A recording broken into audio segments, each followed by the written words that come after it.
Here at Wellneg back in 1993, Donald Marshall Jr. was caught and charged for fishing eels out of season and without a license. His case eventually made its way to the Supreme Court and led to the 1999 decision affirming Mi'kmaq people's treaty rights to harvest fish and wildlife for a moderate livelihood. So Donald, he brought recognition to our rights, a commercial part of it. And so today a lot of us are fishing under Marshall, with moderate livelihood. Kerry Prosper, former chief of Paqtnkek, the closest community to Wellneg, gave Marshall permission to harvest eels that day in '93. Today, some Mi'kmaq people fish elvers, baby eels, and say they have a right to do so through their moderate livelihood harvesting rights. But does this constitute moderate livelihood? When Marshall was here, they were abundant. You were able to get a canoe full of eels. And yeah, he was selling them, but he wasn't catching babies. He wasn't taking them by the thousands. When it comes to people saying moderate livelihood, well, that right was recognized by eels. It was eels that brought our rights back. And then here you are abusing them, abusing that same animal that brought those rights back.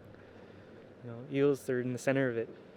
To be a part of the community, how do we become a part of it other than going along with something that's wrong sometimes, or trying to do what's right and through a treaty right, and yet struggle to actually do it and get it done in a good way, to really actually make a living, and feel good about it, about your living, and yet being sustainable at what we're trying to do.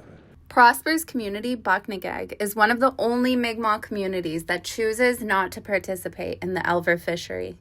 Both Kaeden and Kerry hope for the fishery to be stopped completely, citing the cultural importance of eel and noticing a sharp decline in the population.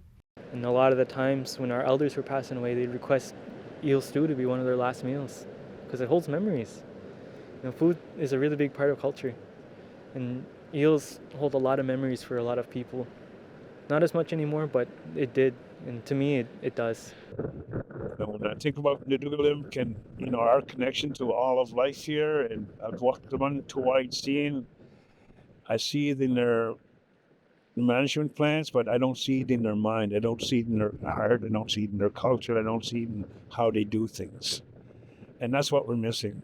The eel,